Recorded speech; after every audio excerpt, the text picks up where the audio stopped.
Ahora sí, muy bien. Bueno, estamos en el libro de Efesios y tuvimos la introducción o el inicio de esta nueva serie, la clase pasada, y la verdad que es el saludo más corto que encontramos en las cartas de Pablo, pero que contienen un montón de cosas, estos dos versículos tremendos, y la clase pasada vimos solamente esa palabra de apóstol y vimos lo que él quería mostrarle de esta palabra gracia y esta palabra paz, que tienen que ver con el amor de Dios que nos regaló a su Hijo Jesús como el Salvador de nuestras vidas, y esa paz que en hebreo significa shalom. Nosotros leemos y decimos paz, nada más paz, pero en hebreo shalom, y es una paz completa, paz en tus emociones, en tu salud, en tus finanzas, en tu relación con Dios, en la vida, una paz completa. Y así se saludaban, y hasta hoy se saluda al pueblo de Israel, Shalom, una paz completa.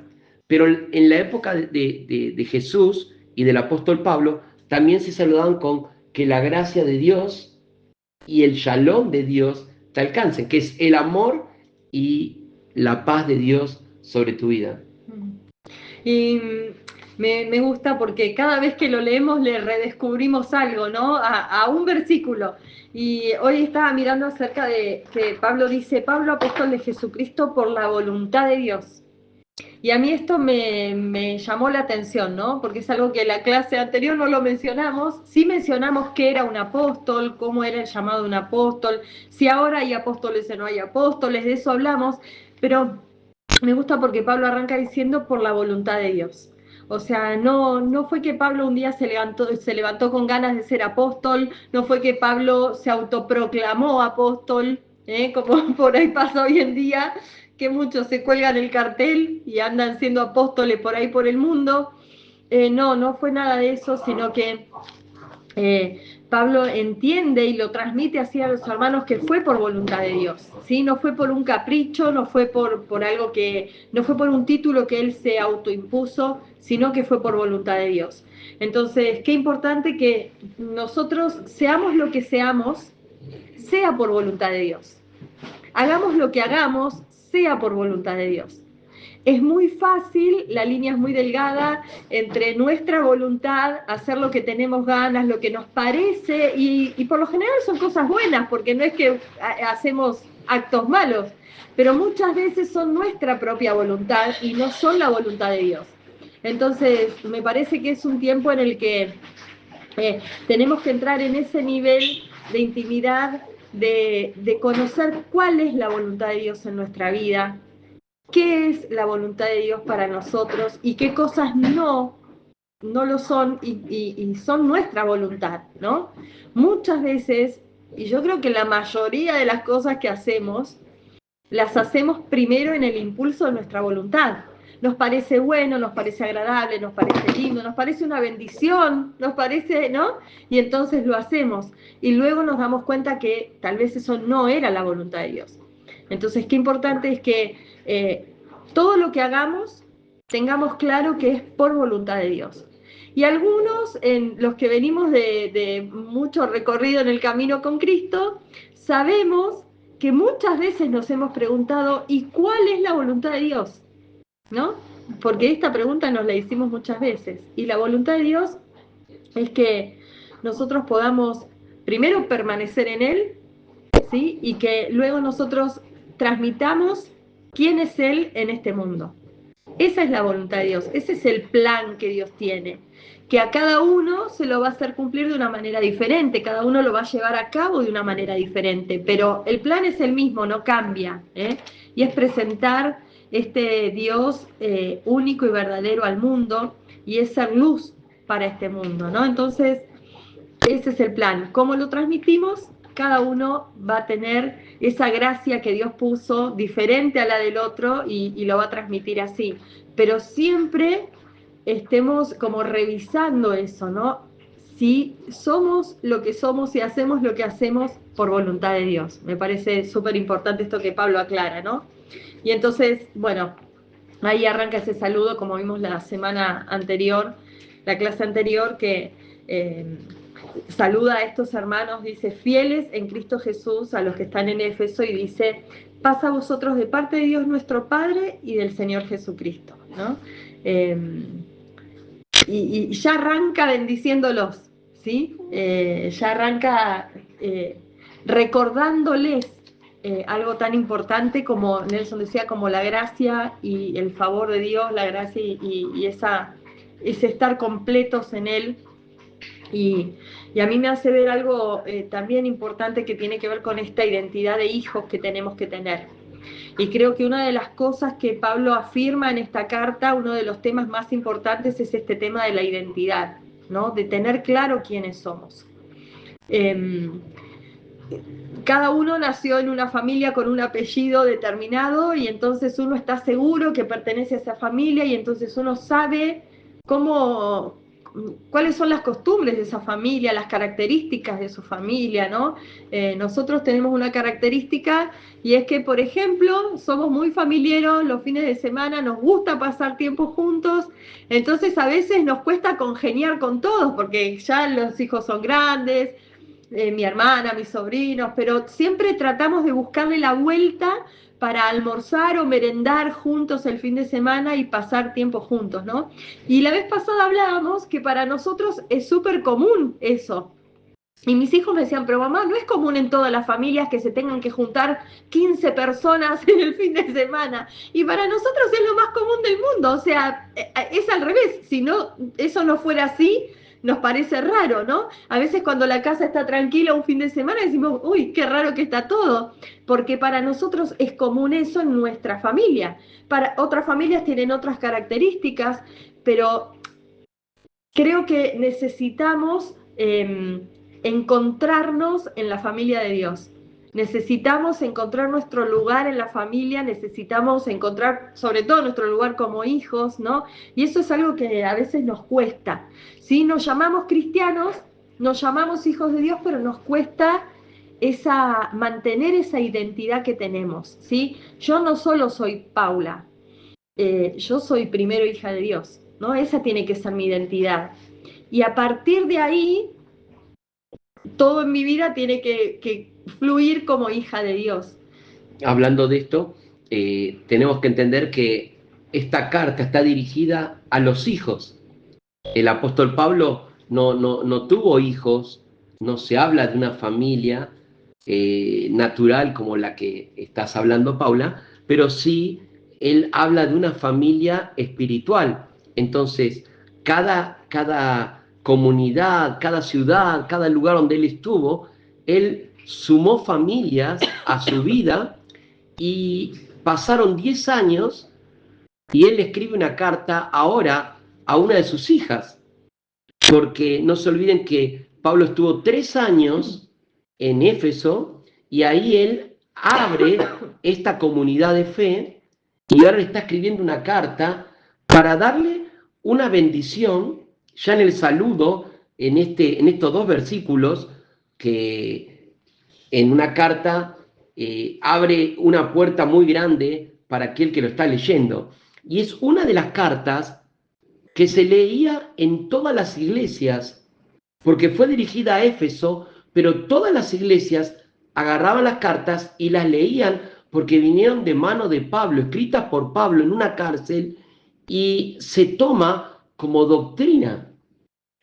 No nos olvidemos que lo que Pablo está escribiendo a la familia de Éfeso, a sus hijos de Éfeso, es la doctrina que les va a hacer bien a sus vidas si lo ponen en práctica. Y esto entonces empieza a recorrer en todas las iglesias que Pablo fundó, formó o estuvo animando. Y esto me llevó hoy a ver que de la misma manera que hoy tenemos esta carta y la leemos y decimos, Señor, ¿cómo puedo poner en práctica todo lo que estoy leyendo? Las personas que leían esta carta y los que estaban escuchando ahí decían, wow, ¿cómo ponemos en práctica todo lo que Pablo nos está diciendo desde una cárcel? Y esto me llevó a ver el libro de Josué y me sirvió como para entenderlo, ¿no? Dios le habla a Josué como un padre Y le dice, Josué, Moisés se murió, estás solo, pero yo estoy contigo. Esfuérzate y sé valiente en guardar mi palabra. Si tú guardas mi palabra, todo lo que hagas te va a ir bien. Esfuérzate y sé valiente. Y después llegamos al versículo donde le dice, y pasarás el Jordán, y se lo dice muchas veces. Dios le dice, hijo mío, pasarás el Jordán. Ahora, eso se lo dijo Dios a Josué, pero nosotros leemos el libro de Josué y cuando lo leemos decimos, Dios me está diciendo a mí, esfuérzate y sé valiente en leer mi palabra y vas a ver victorias en tu vida. Esfuérzate y sé valiente y vas a ver que todas las tormentas se corren porque tú estás en mí. Tu vida está puesta en mí. Pero también nos tomamos de este versículo donde Dios le dice a Josué, pasarás el Jordán, y nosotros podemos decir, voy a pasar todo Jordán, todo obstáculo, todo problema, voy a pasarlo, porque lo que Dios le dijo a Josué, yo lo tomo y digo, también es para mí. Y esto es lo mismo con esta carta. Porque algunos dicen, ¿para qué voy a leer la carta de los Efesios si fue dirigida para los Efesios? No, es una carta de Dios usando la mano del apóstol Pablo para que nosotros podamos caminar en esta doctrina bíblica. No es otra cosa que una enseñanza para un hijo de parte de un padre espiritual como es el apóstol por esta iglesia de Éfeso. De hecho, veíamos la clase anterior que luego en Apocalipsis el Señor les recuerda que Él vio, ¿no?, sus obras y vio que no permitieron los falsos profetas, los falsos maestros, que guardaron la palabra, pero les reprende en esto de dejaron el primer amor, ¿no? Y tal vez pusieron tanto énfasis en hacer la obra que se olvidaron un poco del Señor de la obra. Y entonces hoy pensaba, y justo escuchaba esto que hablaban al comienzo, ¿no?, que algunos necesitaríamos un par de horas más en el día porque no nos alcanza para hacer todo lo que tenemos que hacer. Y, y mi premisa es siempre esa, ¿no? Le digo a Nelson, mirá, si yo tengo que hacer todo esto que es bueno, pero no tuve tiempo para el Señor, mejor que no haga nada. Porque todo lo que pude haber hecho, aunque sea bueno, sin tiempo para el Señor, que es el dueño de todo, no tiene sentido. Entonces, cuidemos mucho esto.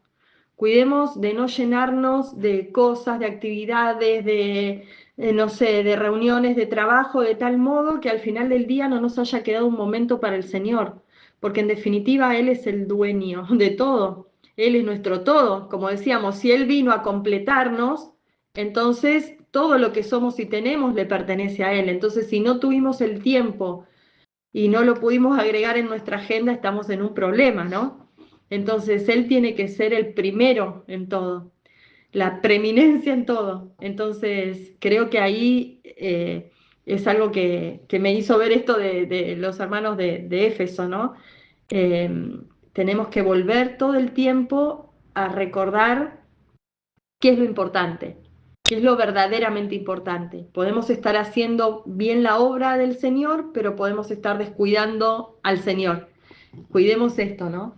No sé si a ustedes les llamó la atención que Pablo, al escribir la salutación, como dice en mi Biblia, o la introducción de esta carta, pone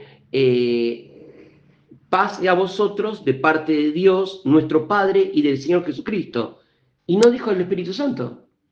Y nosotros muchas veces oramos, decimos en el nombre del Padre, del Hijo y del Espíritu Santo.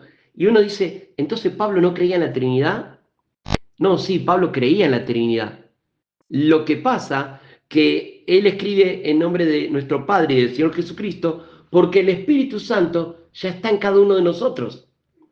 Entonces, Pablo no está dando una enseñanza, no dice, lo saludo a través del Espíritu Santo, ni oro a través, porque el Espíritu es que lleva la oración.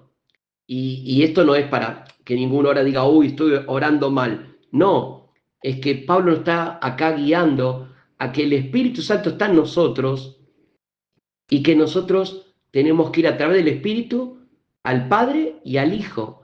Por eso que empieza, dice el versículo 3, bendito sea el Dios y Padre de nuestro Señor Jesucristo, que nos bendijo con una bendición espiritual, con toda bendición espiritual en los lugares celestiales en Cristo.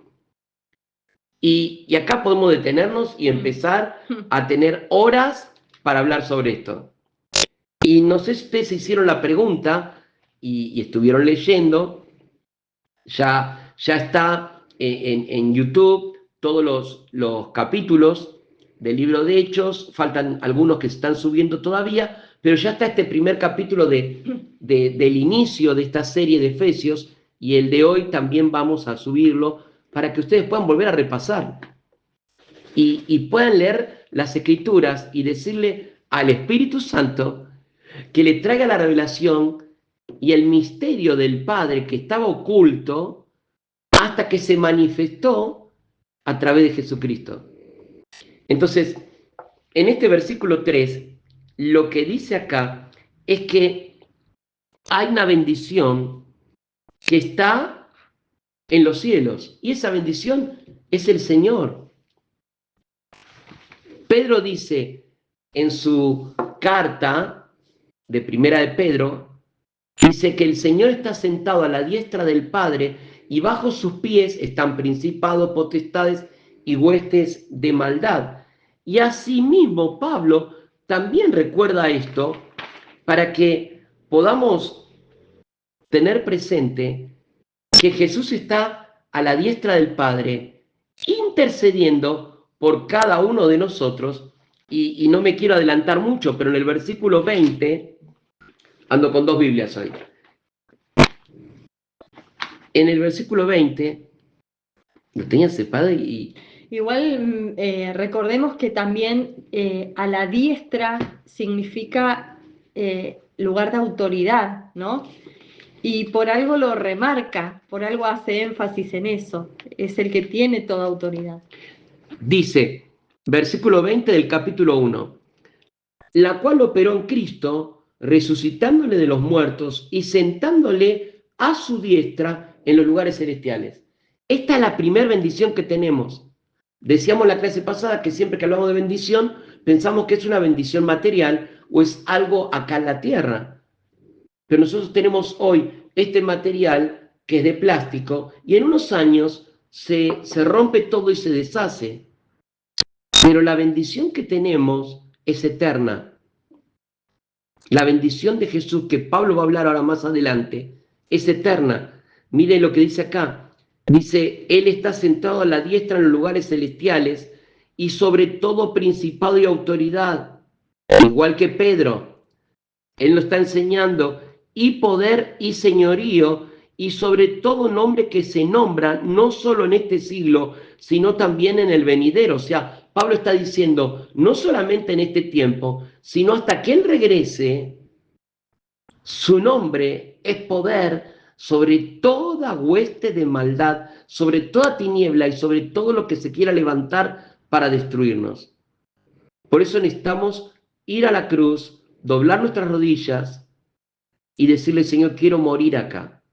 Cada vez que ayunamos, y yo los animo a ayunar los lunes, que estamos todos ayunando y estamos orando juntos, que podamos iniciar la semana y decirle, Señor, quiero morir a las cosas de esta carne y quiero clamar a través tuyo al Padre para que nos dé autoridad sobre todo espíritu de tentación, sobre todo espíritu de distracción y sobre toda tiniebla que se está levantando en el mundo para alejarnos, para cegarnos, para tapar nuestros oídos y callar nuestra boca.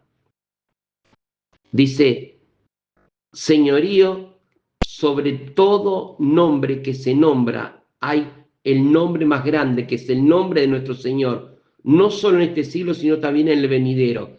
Y sometió todas las cosas bajo sus pies y lo dio por cabeza sobre todas las cosas a la iglesia, la cual es su cuerpo, la plenitud de aquel que todo lo llena en todo. Esta carta dirigida a estos hijos espirituales es para que entiendan que Cristo es la cabeza y que nosotros somos el cuerpo. ¿Para qué? Para que no dejemos que nuestra mente y nuestra carne y nuestras emociones nos desvíen de lo importante que es Cristo. Él tiene que ser la cabeza y su espíritu tiene que ser el motor que nos mueva todos los días. Me gusta eso de toda bendición espiritual en Cristo, porque como Nelson decía, no tiene que ver con bendiciones terrenales. Y la obra de Cristo, a ver, quisiera explicarlo de un modo que no suene, no suene feo, y no estoy queriendo decir que el Señor no nos pueda bendecir o no nos quiera bendecir. Él es un Padre bueno y dice que si nosotros, siendo malos, les damos buenas cosas a nuestros hijos, cuánto más nuestro Padre Celestial no nos dará cosas buenas. Entonces, no me estoy refiriendo a que Dios no quiera o no pueda bendecirnos, sino que para Él no es lo importante. Lo importante son las bendiciones celestiales, ¿no? Lo importante es que nos bendijo en Cristo. Lo importante no son las añadiduras, porque dice, busquen el reino de Dios y su justicia, y todas las demás cosas les serán añadidas. Entonces, la misma palabra dice que nosotros no vamos a estar persiguiendo las bendiciones, sino que las bendiciones nos van a alcanzar. Entonces, ¿por qué nos preocupamos tanto por las bendiciones terrenales? Cuando debemos ocuparnos de ver y buscar y conocer cuáles son las bendiciones celestiales. ¿Qué es esto de las bendiciones celestiales? ¿Qué es esto de las bendiciones espirituales que tenemos, ¿no?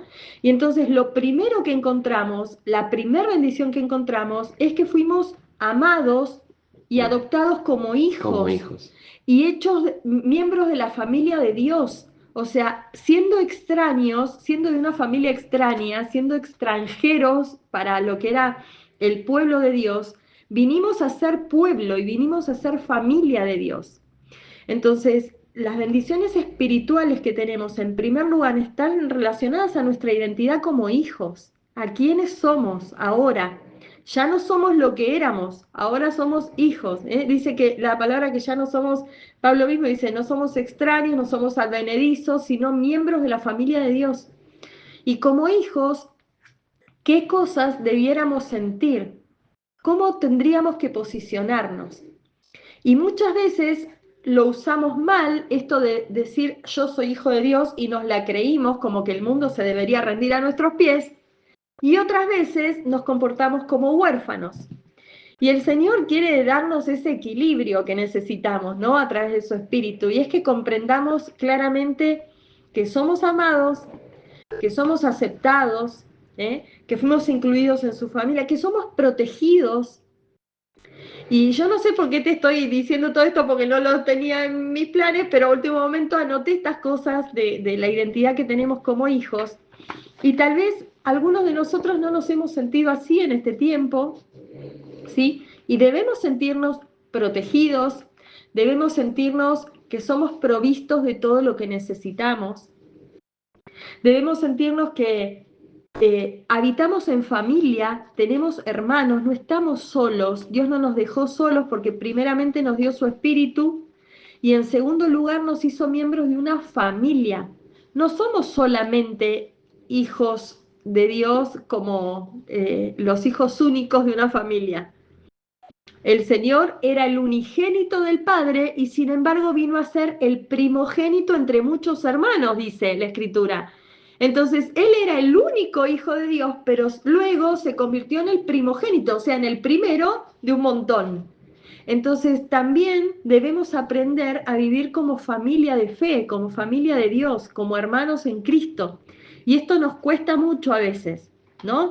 Nos cuesta porque como en toda familia a veces hay celos, a veces hay peleas, a veces hay malos entendidos, a veces hay cuestiones que no las sabemos llevar adelante. ¿Por qué? Porque pretendemos vivirlas y pretendemos resolverlas como las familias de la tierra, pero nosotros no somos una familia de la tierra, nosotros somos una familia celestial, con bendiciones espirituales, ¿no?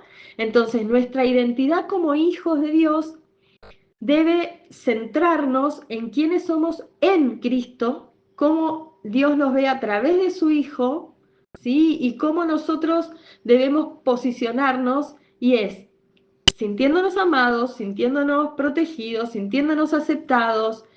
Si no estamos sintiendo todo esto, es porque no tenemos clara nuestra identidad de hijos. Y esto es primordial. Antes de cualquier otra cosa tenemos que saber quiénes somos en Dios, quiénes somos en Cristo.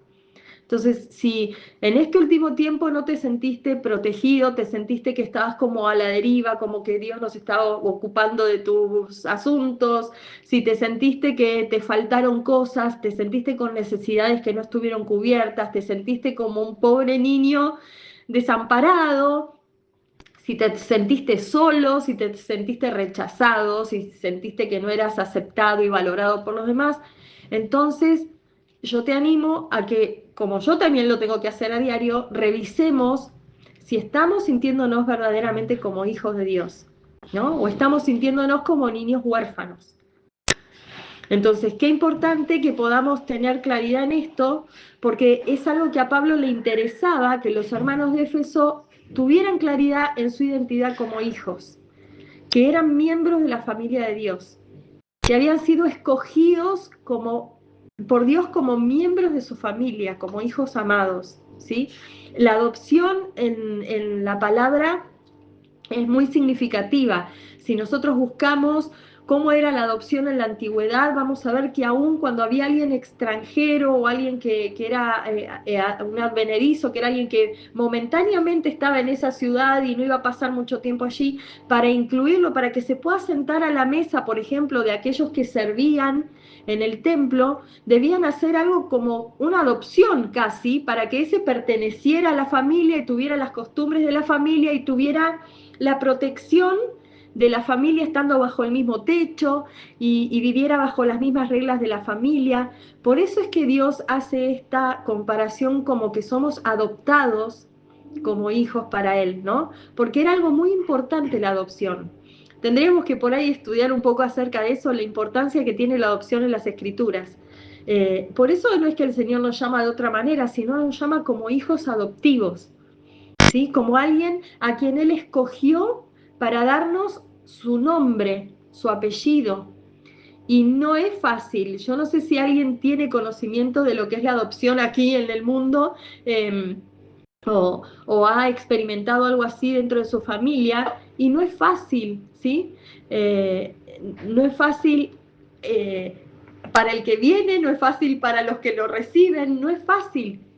¿Y cuántas veces nos ha pasado también como hermanos que alguien haya llegado a la familia de Dios y que hubiera tenido una vida y un pasado difícil y nos cuesta aceptar que Dios lo ama tanto como me ama a mí, que no estuve nunca en el mundo y que no hice nada, ¿o no? Y decimos, ¿cómo Dios le perdona a él? Y cómo el Señor, como el hermano mayor del hijo pródigo, ¿sí? Cómo el Señor lo bendice tanto, siendo que él estuvo perdido por el mundo y yo que estuve acá y toda la vida le serví. ¿Y cómo tenemos las mismas bendiciones? Bueno, nos cuesta vivir como hermanos en la familia de Dios y sentir que todos somos hijos, ¿no? Nos cuesta eso, por eso me parecía como un paréntesis importante de hacer, porque es algo que tenemos que sanar, ¿sí? Otra de las bendiciones importantes que tenemos que entender, cuando Pablo habla de esto, está hablando de que Dios nos tenía en su corazón desde antes de la creación del mundo, ya habíamos sido escogidos. Y uno dice, ¿cómo?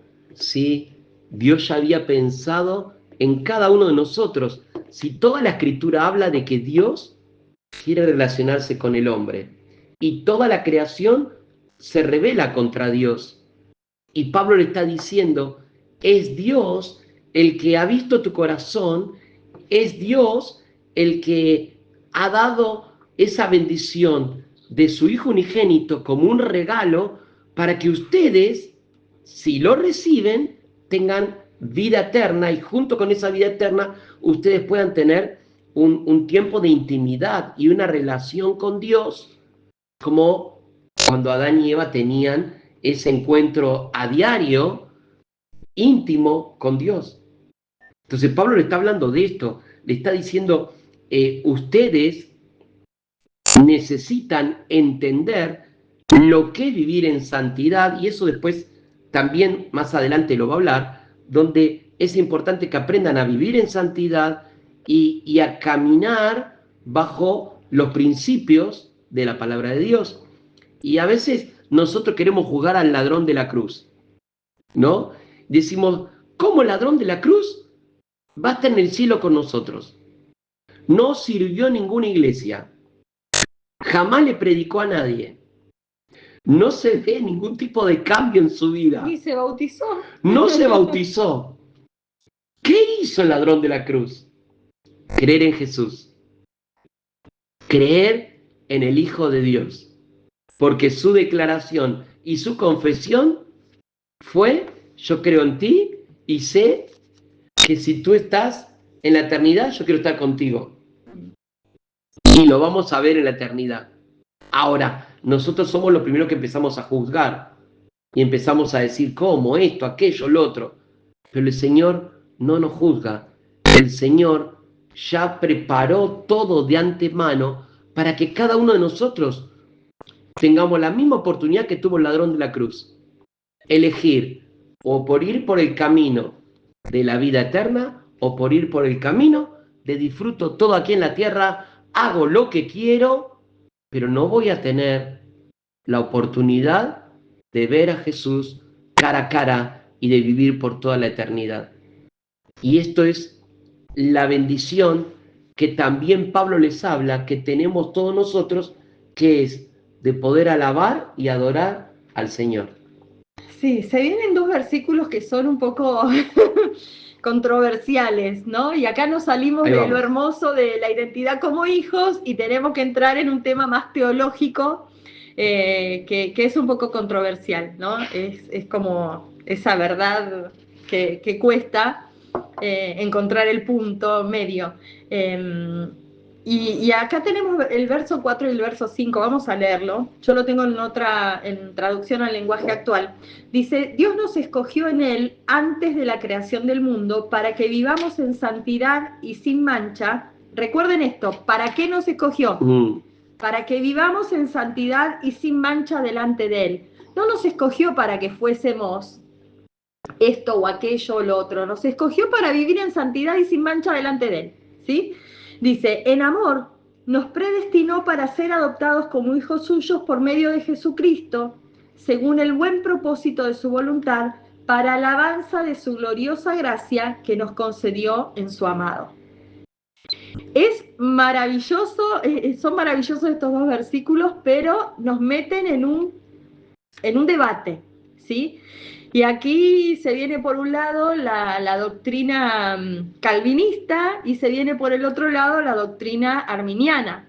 Entonces ahí tenemos que a veces tomarnos un poco el trabajo de buscar por qué la palabra dice lo que dice, por qué sostenemos ciertas creencias a veces, cuál es su procedencia, ¿sí? Cuál es su origen, por qué creemos lo que creemos, si lo creemos porque lo dice la Escritura o lo creemos porque alguien lo enseñó de esa manera. Por eso nosotros todo el tiempo les animamos a ser como los de Berea, que aunque Pablo era un conocedor tremendo de la palabra de Dios y era un siervo que amaba al Señor y que era guiado por el Espíritu, aún así los hermanos de Berea, cuando Pablo hablaba, después iban y buscaban en las Escrituras, que no era el Nuevo Testamento porque no existía, sino que buscaban en las Escrituras en el Antiguo Testamento y corroboraban que lo que Pablo hubiera dicho era así. ¿Qué es calvinista y qué es? Me están preguntando. Ahí vamos, ahí lo voy a explicar. Calvino, ¿sí?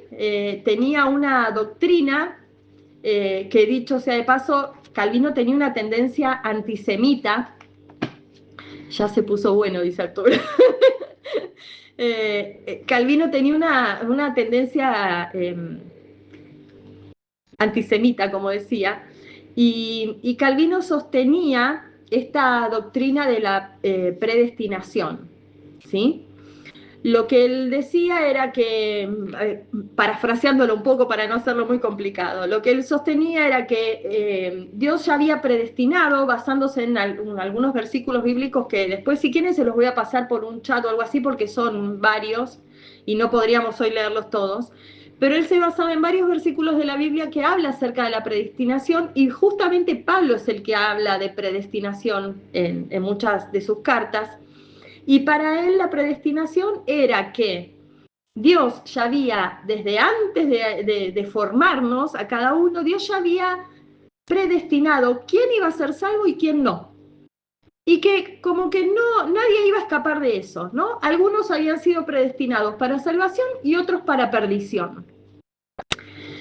Arminio, ¿sí? Era quien sostenía una doctrina que tenía que ver con el libre albedrío, y entonces decía que las personas eran salvas o no por su elección en buscar a Dios y tomar de la gracia de Dios para, por medio de Jesucristo, obtener la salvación. Entonces, tenemos las dos posturas, y si queremos fundamento bíblico, ambas doctrinas como que encuentran ese libre albedrío que el mismo Lucifer decidió rebelarse contra Dios y con todos los ángeles, ¿sí? Hacer una guerra ahí en el cielo, y fueron destituidos de la presencia de Dios. También entendemos que por el libre albedrío, Adán y Eva, movidos por la rebeldía de Lucifer, también deciden no obedecer a Dios y comer del fruto del árbol que Dios les había dicho que no comieran, ¿sí? Por lo cual quedan fuera de la presencia de Dios y fuera del huerto. Entendemos también y vemos que justamente tiene que ver con esto, ¿no? Perdieron el lugar que tenían al lado de Dios en ambos ejemplos. También entendemos, por ejemplo, que Dios saca al pueblo de Israel de Egipto, que simboliza el pecado, y les dice, bueno, van a vivir de esta manera para llegar a la tierra prometida, pero muchos en el camino deciden vivir como vivían en Egipto, ¿sí? Y deciden rebelarse contra Dios y deciden quejarse, y no todos entran a la tierra prometida, entran solamente aquellos que decidieron obedecer, ¿sí? Como Nelson mencionaba antes, Josué y Caleb, y esa generación. Entonces vemos que hay una cuestión que tiene que ver con el libre albedrío y la decisión de cada persona de obedecer o no obedecer, de creer en Jesucristo y por medio de la fe en Él tener la salvación que Dios nos ofrece. Dice que muchos son llamados pero pocos escogidos, ¿no? ¿Qué quiere decir esto? Que también dice la palabra que Dios no quiere que ninguno se pierda, sino que todos procedan al arrepentimiento. Entonces, ¿qué gracia tendría que Dios quiere que todos se arrepientan y todos sean salvos, pero Él al mismo tiempo ya decidió quién sí, quién no?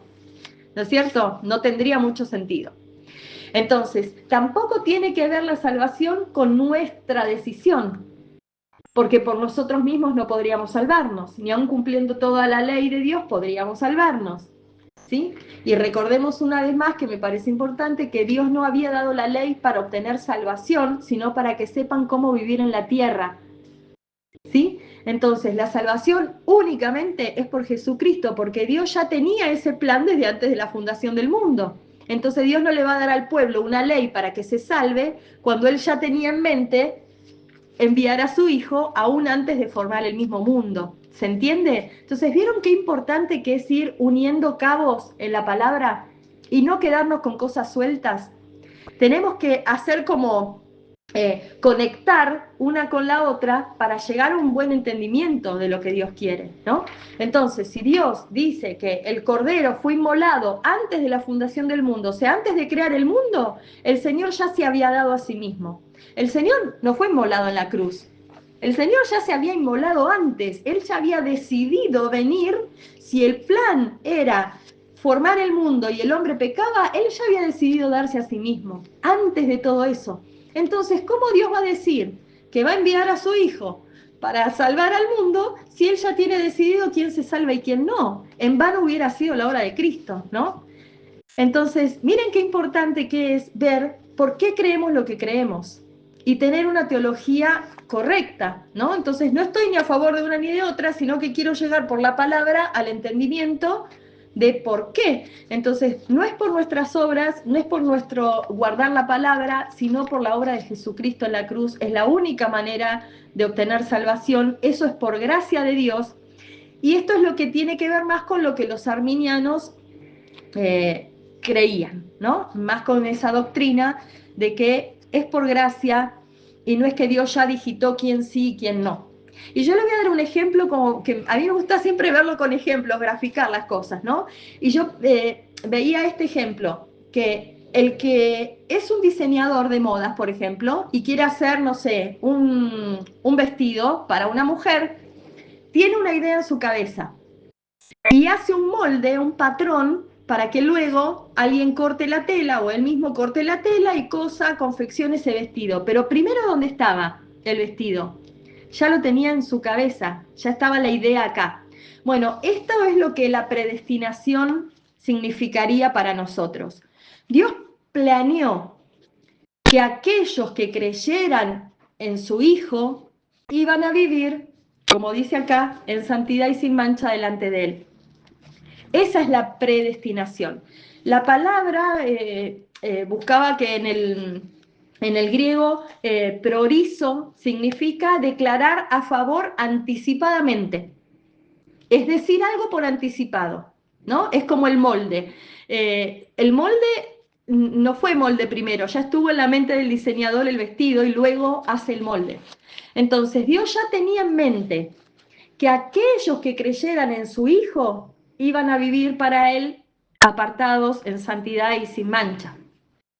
No es que Dios dijo, este sí, este no. ¿Sí? Es como si yo dijera, a ver, hoy, quien venga a mi casa en media hora va a tomar unos mates con Nelson y conmigo. Yo no estoy diciendo quién va a venir y quién no va a venir. ¿Sí? Yo no estoy diciendo quién va a tomar el mate y quién no va a tomar el mate. El que venga va a tomar mate, el que no venga no va a tomar. ¿Se entiende? Esto es lo que quiere decir en este sentido la predestinación. Aquel que decida por la fe en Jesucristo adquirir la salvación, ese va a ser salvo. El que no, se lo está perdiendo, ¿no? Entonces no es que Dios nos digitó así, sino que aquellos que aceptemos ese regalo somos los que vamos a vivir santos y sin mancha. Hay que entender que esta carta que está mandando Pablo desde la cárcel es porque a él le llegó una noticia que lo preocupa, que están entrando distintas corrientes dentro de la iglesia que están desviando de la doctrina verdadera a doctrinas y pensamientos humanistas. Entonces, Pablo lo que hace es empezar a escribir estas cartas para que la recorrida en las iglesias sea, leamos esto que escribió Pablo, porque nos está exhortando, nos está animando y nos está llevando nuevamente a entender lo que es Jesús. Por eso la carta sigue, no solo tenemos en versículos, pero la carta sigue en el versículo 7 que dice, ¿en quién tenemos redención por su sangre? O sea, hacía falta que le recuerde esto. Es que había entrado una corriente que estaba quitando el valor de la redención, de la sangre de Jesús. Entonces, esta corriente también quitaba que el perdón se alcanzaba a través de la resurrección y de la muerte de Jesús, sino que decían que había que activar, había que trabajar, había que hacer cosas, había que demostrar. Por eso vemos que la tendencia de la doctrina calvinista es salvo siempre salvo, ¿sí? El calvinismo lo que enseña es que aquellos que son salvos por la gracia van a ser salvos siempre. Y no estamos diciendo, como hablamos a veces, que sale la pregunta, ¿la salvación se pierde? Y acá caemos en el error de decir sí o no. Y la salvación no puede perderse porque la salvación no es algo. La salvación no es una cosa, la salvación es alguien. La salvación es Jesucristo. Jesucristo no se pierde. Los que nos perdemos somos nosotros que nos alejamos de esa salvación tan grande. Los que nos perdemos somos nosotros que decidimos darle la espalda a Dios y vivir para este mundo. Entonces la salvación no se pierde porque Dios hizo una obra perfecta que no puede ser tan pobre o tan poco que se pierda. La salvación no se pierde. Dios ofrece un regalo y es como yo decía el mate, ¿no? El que quiere puede venir y tomarlo y podemos tomar mate hasta toda la madrugada. El que no viene nunca lo va a probar. Entonces, no tiene que ver con nuestras obras, no lo podemos alcanzar por algo, un mérito que nosotros hagamos, pero tiene que ver con que querramos, ¿sí? Por eso muchos son llamados, pero pocos escogidos. ¿Quiénes son los escogidos? Los que responden al llamado. Entonces, si nosotros respondimos al llamado, Dios dice, a los que responden al llamado son los que yo escojo para mí, ¿no? Y los hermanos que estaban leyendo esta carta empiezan a leer y dicen, Pablo nos está diciendo que refresquemos estas enseñanzas. Jesús es el que pagó por nuestros pecados con su sangre. Jesús es el que nos trae ese perdón de los pecados. Jesús es el que nos da, porque lo dice ahora, sabiduría e inteligencia para poder vivir en santidad bajo la soberanía de Dios. ¿Sí? Esto está en el versículo 8. Sabiduría e inteligencia. ¿Quién te da esa sabiduría e inteligencia? El Espíritu Santo. Necesitamos vivir con el Espíritu Santo para obrar en sabiduría e inteligencia. Porque muchas veces permitimos que la carne maneje nuestras emociones, maneje nuestras decisiones. Y nos perdemos de muchas bendiciones por el temor a hacer algo por fe. Y Dios nos desafía a salir de nuestra zona de confort y a empezar a vivir por fe. Y eso es lo que le dice en esta carta. Ustedes se están conformando. Es como que salieron de una religión y ahora están en otra.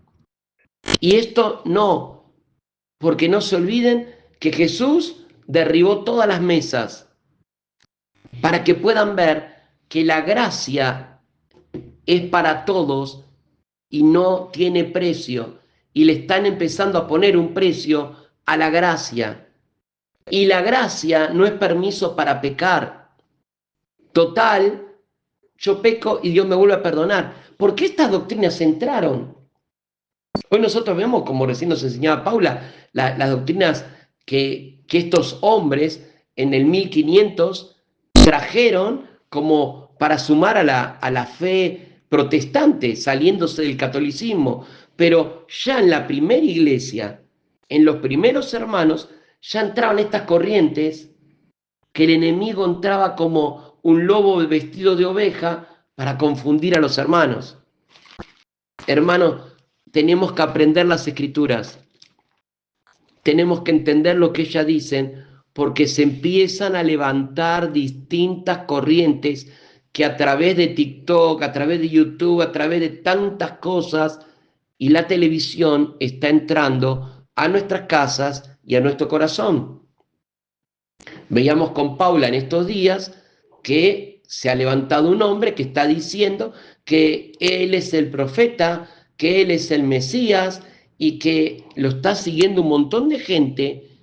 Y hoy hablaba con un señor que estudia la Torá, es judío ortodoxo, es prácticamente rabino en su comunidad, y él me decía, el error lo cometimos nosotros, le dimos lugar para que el enemigo crezca.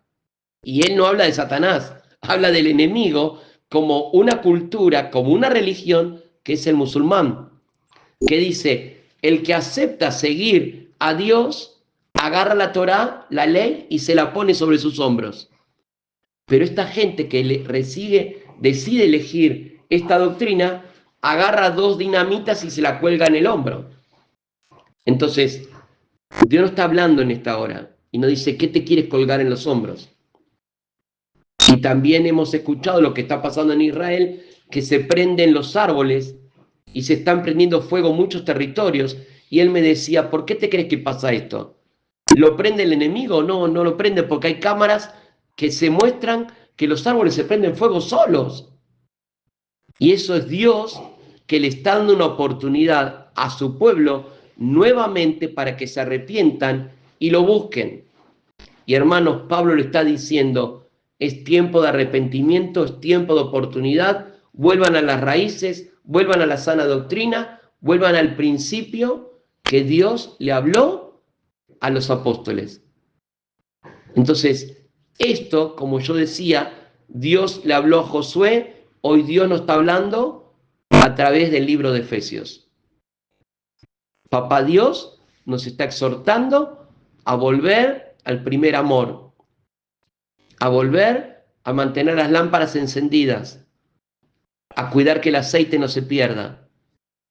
Porque decíamos cuando empezamos la clase, antes de empezar a grabar, que no nos alcanzan las 24 horas del día para poder trabajar y pagar todo lo que hay que pagar en la tierra. Y esa es una estrategia del enemigo para quitarnos el tiempo para estudiar la Torá, para estudiar la palabra de Dios, para profundizar en las cosas que nos van a hacer bien y nos van a sacar de tantas cosas que el enemigo creó, como la droga, el alcohol, el carácter y tantas cosas de querer tener y tener, que no sé si te pasó, que querías tener un 0 kilómetro, tenés el 0 kilómetro y ahora viste otro nuevo y decís, uy, ya tengo este, pero ahora quiero el otro.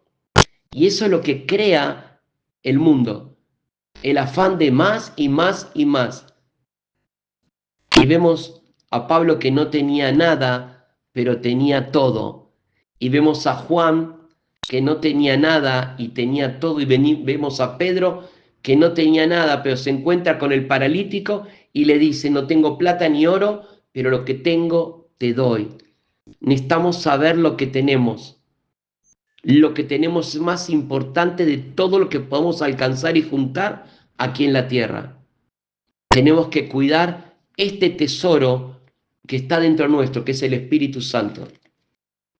Por eso vivir en santidad es amar a Dios. Yo amo a mi esposa y no quiero hacer nada que a ella la lastime. A veces lo hago y ella se enoja conmigo. Entonces yo tengo que trabajar para volver a ganar el corazón de mi esposa. Nosotros decimos, Dios te pido perdón por todos mis pecados, amén. Y a las 3 semanas volvemos a pecar. ¿Y a Dios crees que le agrada eso? A Dios no le agrada. Por eso le está diciendo, sin manchas, en santidad. Y después leemos a Juan cuando escribe el Apocalipsis y dice, ¿quiénes son estos que vienen con sus vestiduras blancas, que fueron limpiadas con la sangre del Cordero? Y hermanos, lo que necesitamos hoy guardar en nuestro corazón para que nadie nos confunda, para que ninguna doctrina que se está levantando en el mundo nos saque de la verdad, que es la sangre de Cristo, es el precio de nuestra libertad. La victoria sobre la muerte es nuestra victoria sobre la muerte eterna. Y en Cristo somos más que vencedores. ¿Por qué? Porque Él está sentado a la diestra del Padre y es la mayor bendición que podemos tener en nuestra vida. Saber que en medio de un problema, en medio de una dificultad, yo clamo a Dios y Él va a responder. Por eso que me gusta el Salmo 139 que dice, oh Jehová, tú me has examinado y conocido. Tú has conocido mi sentarme y mi levantarme. Has entendido desde lejos mis pensamientos. Has escudriñado mi andar y mi reposo. Y todos mis caminos te son conocidos. Pues aún no está la palabra en mi lengua. Y he aquí, oh Jehová, tú la sabes toda. Dios sabe aún lo que todavía no salió de nuestra boca. Él sabe lo que estamos pensando. Hermanos, que Cristo gobierne nuestros pensamientos, que Cristo gobierne nuestro corazón, que Cristo gobierne nuestras emociones. Y eso significa amar a Dios con todo tu corazón, con toda tu mente y con toda tu alma. Y yo rescato esto de nuestra identidad, de recordar que somos hijos de Dios, de recordar que la obra de Cristo no tiene que ver con un milagro de sanidad en nuestro cuerpo o con un milagro de cubrir nuestro tema financiero, económico. La obra de Cristo es mucho más allá que eso, hermanos. ¿No? Eso de que a veces usamos, y no es una crítica, pero lo usamos mal, que por su llaga fuimos sanados, no habla de una sanidad en nuestro físico, habla de estar completamente sanos y bendecidos. Y eso es lo que nosotros tenemos que recordar. No estar detrás de las bendiciones, sino levantarnos y declararnos hijos bendecidos por Dios, amados por un Padre eterno, por un Dios que es vivo, que es verdadero, que es sobre todas las cosas. Entonces, cuando ya arrancamos nuestro día sabiendo quiénes somos en Él, que somos muy amados por Él, que Él es nuestro protector, nuestro proveedor, nuestro sustentador, nuestro sanador, que Él es nuestro todo, no estamos entonces mirando lo que nos falta, sino estamos con un corazón agradecido. ¿Sí? Y cuando hay gratitud no hay lugar para ver lo que falta. Entonces, y por otro lado, recordar que esto de la predestinación que Pablo habla no tiene que ver con quién va al cielo o quién va al infierno, no tiene que ver con que Dios digitó uno sí y otro no, sino con que Dios pensó y planeó y desde antemano tuvo este plan que en Cristo, o sea, en su Hijo, nosotros íbamos a vivir santos sin mancha, ¿sí? Como Él vivió. Entonces, Él es nuestro modelo, Él en la tierra como hombre vivió de esa manera, no es algo inalcanzable a través de su espíritu. Yo me lo digo a mí misma esto todos los días y digo, Paula, no hay excusa. Cuando tenemos el Espíritu Santo de Dios, no hay excusa. Nadie puede decir, no puedo, no puedo con esto, no hay excusa.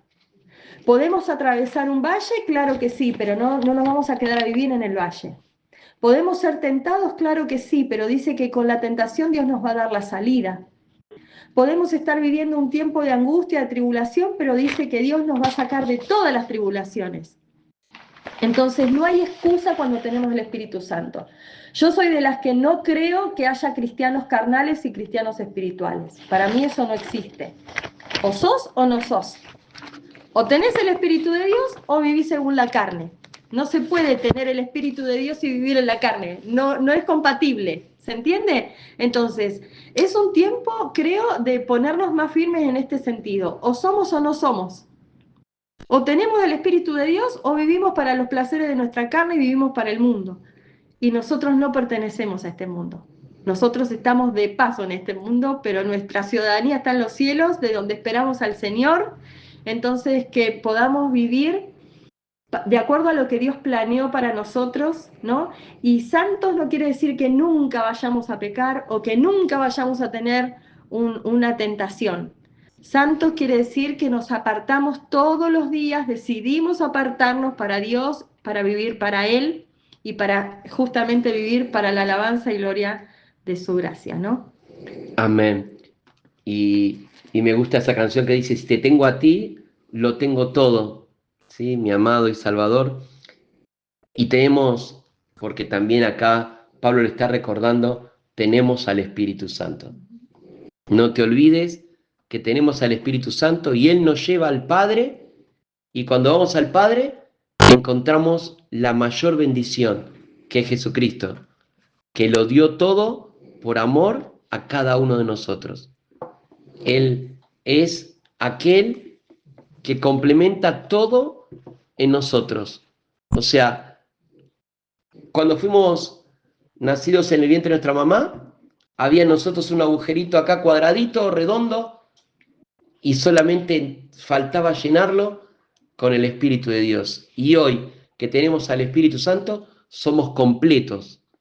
Por eso que cuando hablamos con una persona que guarda la Torá judía, es una persona que conoce a Dios, guarda la ley, pero le falta el Espíritu Santo. Y hoy hablaba con este varón y me decía, hay muchos conversos, hay muchos que están creyendo en el Mesías Jesús. Le digo, sí. Y me dice, pero esta gente empieza a guardar la Torá. Le digo, es que tienen que guardar la Torá, porque no es solamente creo en Jesús y ya está y soy salvo, sino que es creo en Jesús y guardo sus mandamientos. ¿Por qué? Porque si creo en Él, creo en lo que Él determinó que tenemos que guardar para que nos vaya bien. Y lo que Jesús enseñó es lo que el Padre enseñó a su pueblo, que si guardas estos mandamientos, te va a ir bien, pero si no los guardas, te va a ir mal. Así que vamos a orar y después vamos a escuchar el complemento de cada uno de ustedes para seguir creciendo juntos. Bendito Padre, gracias por lo que hoy nos has ministrado. Señor, necesitamos tener tu sabiduría y ser inteligentes en ti, porque vemos todo lo que se levanta en el mundo para confundir, para distraer y para alejarnos de la verdad. Señor, que podamos tener nuestras lámparas encendidas y que no perdamos el aceite en cosas de la tierra, sino, como decía Pablo, que podamos tener nuestra mirada en el cielo, los pies en la tierra y estar firmes en tu palabra, para no caer. Señor, gracias. Gracias. Te amamos, Jesús. Oh Señor Santo. Padre, yo te pido ahora en el nombre de Jesús que tu Espíritu Santo esté trabajando en nuestros corazones para que realmente tengamos la convicción de que somos tus hijos y que también somos herederos de tu reino, coherederos junto con Cristo.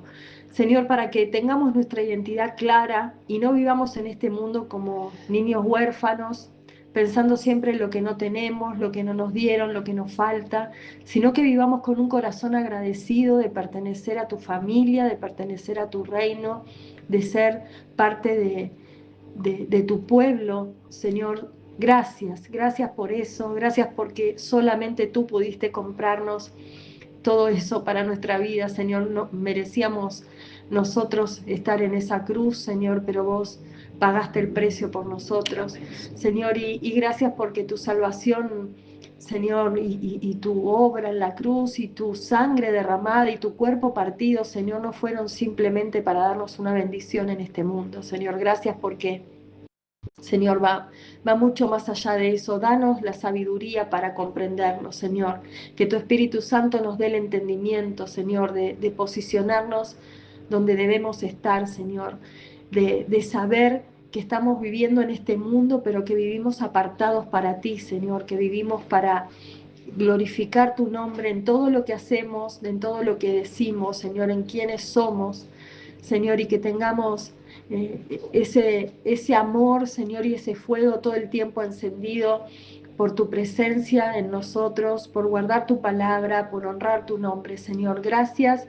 Gracias por hablarnos en esta noche, Señor, y gracias por lo que vas a seguir hablando por boca de mis hermanos, en el nombre de Jesús. Amén.